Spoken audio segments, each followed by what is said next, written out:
Over dinner, my father-in-law said loudly, "Don't forget who funded your start." He wanted my child to hear it. I didn't argue. I just finished my dinner. 3 days later, my father-in-law and my husband were shocked because my father-in-law chose the exact moment my 7-year-old daughter reached for her second bread roll to clear his throat and say, loud enough for the entire table, "Don't forget who funded your start." He did not look at me when he said it. He looked at Lily. The room went quiet in that strange way it does during family dinners, where everyone pretends not to notice something uncomfortable. My husband, Mark, kept cutting his steak like he did not hear it. My mother-in-law stared at her wine glass. Lily looked at me confused. I did not argue. I did not defend myself.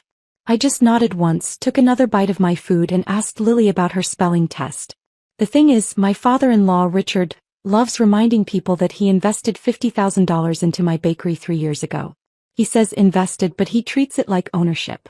At every holiday, every birthday, every random Sunday dinner, he finds a way to bring it up. Usually it is subtle. That night it was not. Lily asked, "Mommy, what does funded mean?" I told her it means someone gives money to help an idea grow. Richard smiled at that and said, "Exactly." Mark still said nothing. What nobody at that table knew was that the $50,000 had already been paid back. Every cent. With interest. It had been paid back 8 months earlier, quietly, through monthly transfers I made from the bakery's profits. Richard had insisted there was no rush. He liked the leverage more than the money. I finished my dinner. I helped clear the plates. I packed up the leftover pie I had brought. Before we left, Richard patted Lily on the head and said, "Always remember who helps your family succeed." On the drive home, Mark finally spoke. He did not mean anything by it. That is just how Dad is. I asked him if he thought it was appropriate to say that in front of our daughter. He shrugged and said we would not even have the bakery without his dad. That was the moment something settled inside me. Not anger. Not even hurt. Just clarity. When we got home, I waited until Mark went to shower. Then I opened my laptop and logged into a folder I had not touched in months. Inside were bank confirmations, contracts, and a document Richard had signed the day he handed over the check. A simple agreement. No ownership. No equity. A loan. I printed everything. 3 days later, both of them would understand exactly what funded meant. But that night, I tucked Lily into bed, kissed her forehead and told her that no one gets to rewrite your story if you are the one doing the work. She nodded like she understood. I turned off the light and went downstairs to make a phone call I had been thinking about for a long time. The phone call I made that night was not to a divorce lawyer. It was to my accountant. Her name is Dana, and she has been with me since the bakery was nothing but a lease and a sketch of a logo. She answered on the second ring. I asked her one question. If someone wanted to create the illusion that they still had financial influence over my company, even after being repaid in full, what would they need? She was quiet for a second and then said they would need access. Information. Visibility. That word stuck with me. Visibility. Richard never asked for dividends. He never asked for reports. But he always knew things. He would mention a new supplier I had switched to. He once referenced a slow week in February that I had not even told Mark about. I used to assume Mark told him everything. I was not so sure. The next morning I checked the shared folders for the business. There was a secondary admin email attached to my bookkeeping software. It was not mine. It was not Dana's. It was Mark's old email address. I felt something cold move through me. I clicked on activity logs. Reports had been downloaded regularly. Profit statements. Payroll summaries. Vendor contracts. Forwarded. To Richard. When Mark came home that evening, I asked him directly if he had given his father access to my financials. He said it was not a big deal. His dad just liked to stay updated since he helped get things off the ground. I reminded him that the loan was repaid. He said it did not matter. Family is family. That sentence told me everything. 2 days later I made another call. This one was to a commercial real estate agent named Blake. He had approached me months ago about expanding. I had brushed him off at the time because Mark said it was too risky and his father agreed. Now I asked Blake to show me the property again. It was a corner space 3 blocks from my current bakery. Larger kitchen. Better foot traffic. Half the rent for the first year because the landlord wanted a stable tenant. Blake told me there were 2 other interested parties. I told him I would sign by Friday. That Thursday, I transferred the final payment to close out the old loan officially through a certified document service, even though it had already been paid in installments. Dana prepared a formal satisfaction letter, stamped and notarized. I did not tell Mark. Friday morning, I met with the landlord and signed the lease for the new space under a new LLC. Sole owner. That afternoon, I scheduled a meeting with a small local investor group I had been quietly talking to for months. Unlike Richard, they did not want control. They wanted growth. Sunday came again, which meant dinner at Richard's house. I brought dessert like always. This time I also brought a folder. And I waited for him to clear his throat. Dinner started the same way it always did. Roast chicken. Overcooked vegetables. Richard at the head of the table like he was presiding over a board meeting instead of a family meal. Lily talked about a science project. Mark checked his phone under the table. I passed the potatoes. I did not bring up the bakery. I did not need to. Richard did. So, Vanessa, how are margins looking this quarter? He looked pleased with himself. He expected me to stiffen. He expected that flicker of irritation he liked to provoke. That I smiled. Margins are strong. Strong enough to make some big decisions. He nodded slowly as if that information belonged to him. I opened my bag and placed the folder beside my plate but did not open it yet. Then he said it again. Not the exact same words but close enough. You know, it is important for Lily to understand that success does not happen alone. Takes backing. Takes people willing to take risks on you. He raised his glass slightly in his own direction. Mark gave a small laugh. That was my cue. I wiped my hands on my napkin and finally opened the folder. Actually, that is something I wanted to clear up. I slid one paper across the table toward Richard. It was the notarized loan satisfaction letter. Beneath it were the bank confirmations showing every repayment with dates and amounts. Your loan was fully repaid 8 months ago. With interest. Here is the documentation. I just wanted to make sure we are all working with accurate information. The table went silent. Richard did not touch the paper at first. He looked at Mark instead. Mark stared at me like I had just announced I was moving to another country. You never said you finished paying him back, he said. I told you every month I was making payments. He blinked like that was new information. Richard finally picked up the letter. His jaw tightened slightly. You did not have to rush that, he said. I did not rush it. I honored the agreement. Lily looked between us. So Grandpa does not own Mommy's bakery? No, sweetheart. He never did. Richard's face changed at that. Not angry. Something sharper. Cornered. I continued before anyone could interrupt. And since we are talking about backing and risks, I signed a lease for a second location on Friday.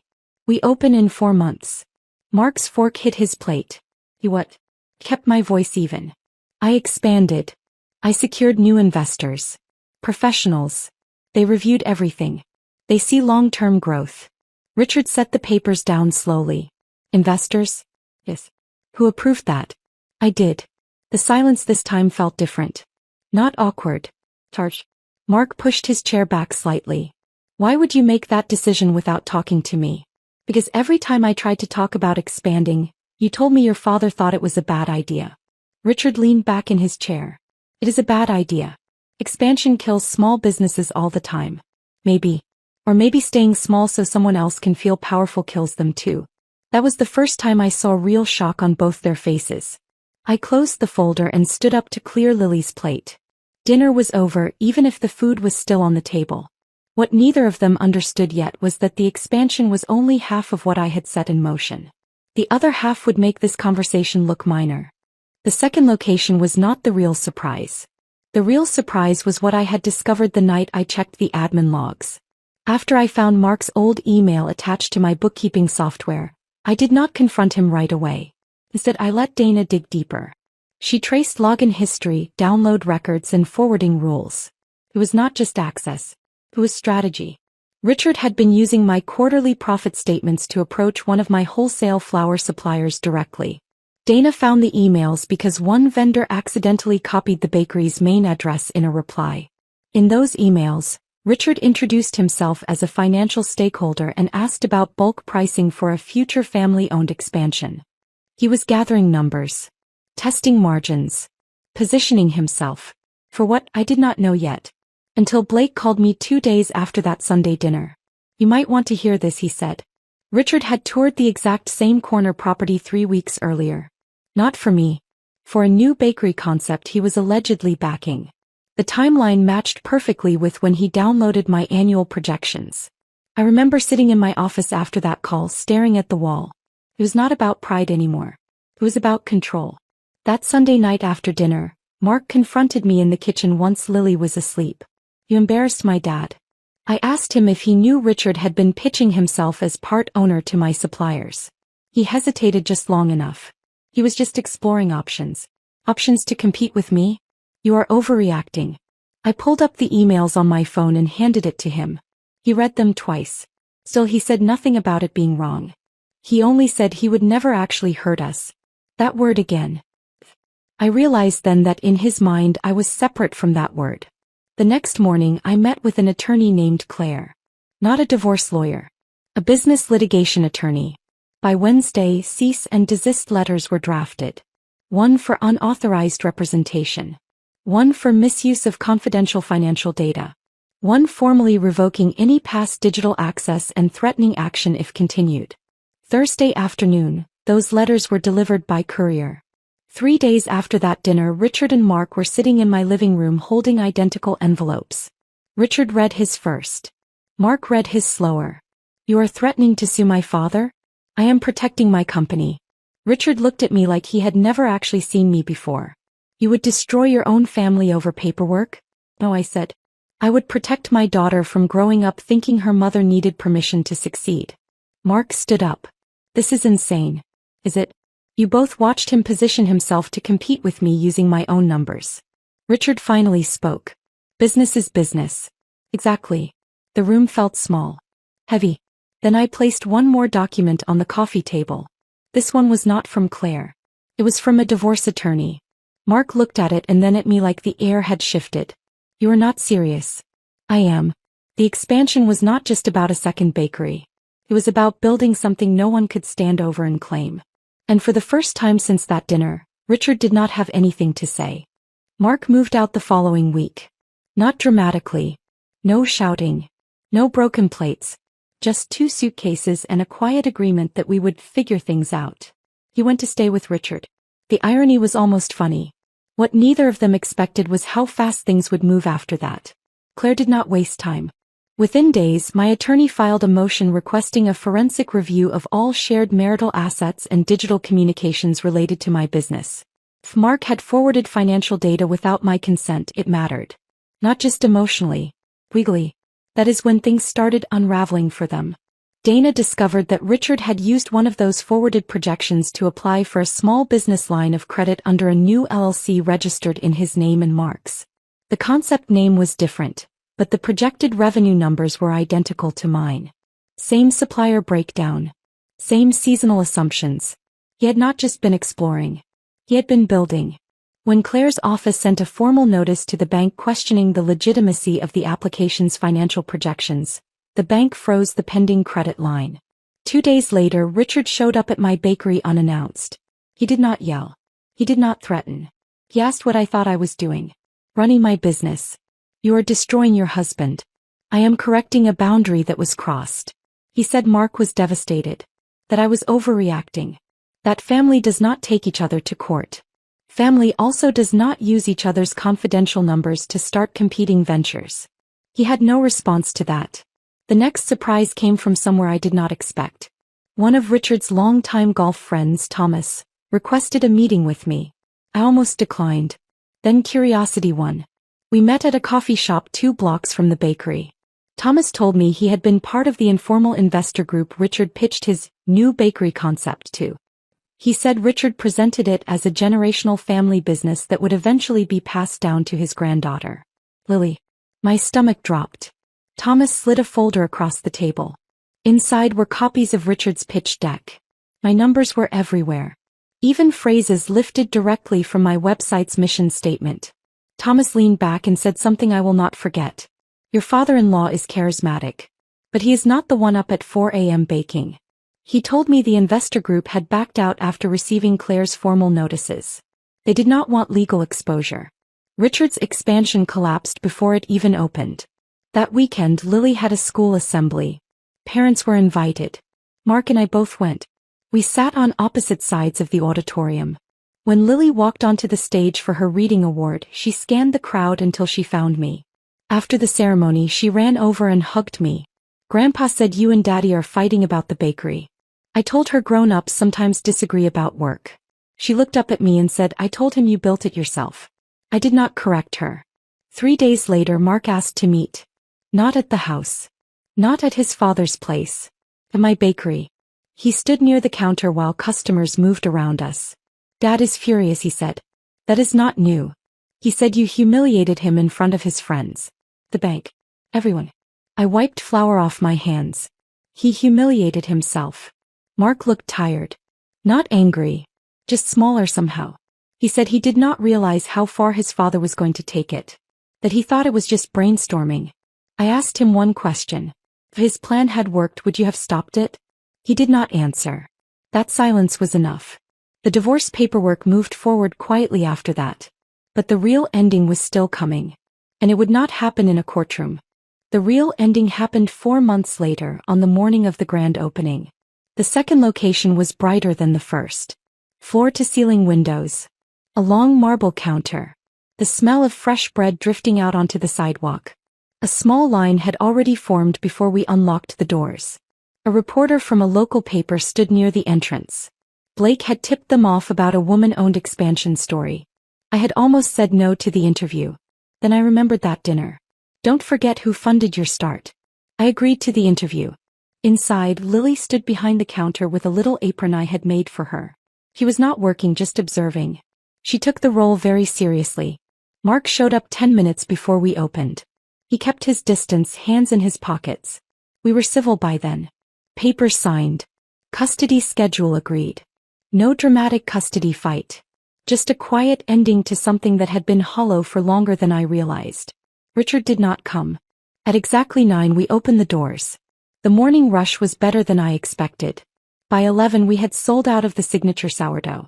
Dana hugged me near the ovens and said the numbers were already exceeding projections. Around noon, the reporter asked if I was comfortable answering one personal question for the article. Was it true that the business started with family backing? I could feel Mark listening from across the room. I answered carefully. 3 years ago I accepted a private loan. It was repaid in full.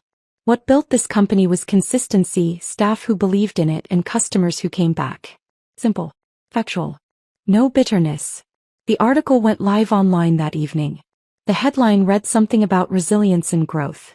It mentioned the repaid loan in one sentence and then moved on to the expansion, the staff, the community response. Richard called Mark that night. I know because Mark texted me afterward. Dad is not happy about the article. I did not respond. 2 weeks later, something unexpected happened. Richard's attempt to secure funding using my financial projections triggered a review from the bank's compliance department. When the numbers were questioned and the legal letters surfaced, it raised flags beyond our family dispute. Nothing criminal, but enough for the bank to permanently decline any future applications tied to that LLC. Word travels fast in small investor circles. The same people who once nodded along to his pitches stopped returning his calls. He had wanted recognition. Instead, he became a cautionary example. One Saturday morning, Lily and I were arranging pastries in the display case when Richard walked in alone. No announcement. No performance. He stood there for a moment like he was in someone else's building. I greeted him like any other customer. He looked around slowly. You did well, he said. I nodded. Lily came over and offered him a sample cookie. On the house, she said. He took it. For a second I thought he might try to reclaim something. Some credit. Some ownership of the narrative. He did not. He just said, I suppose you did not need my funding after all. I answered honestly. I needed it then. I do not need it now. He left without another word. That night Lily asked me why Grandpa always talked about money. I told her some people confuse helping with owning. She thought about that and then said, I want to build something one day that is mine. You will, I told her. The divorce finalized quietly a month later. No dramatic courtroom scene. Just signatures and a shift in direction. The first location remained steady. The second thrived. 6 months after opening, I was negotiating a third lease. Sometimes I think back to that dinner. The way Richard looked at my daughter when he said, Don't forget who funded your start. He wanted her to believe that power came from whoever wrote the first check. What she saw instead was her mother finish her dinner, say nothing, and then rebuild the entire board quietly. That was the only lesson that mattered.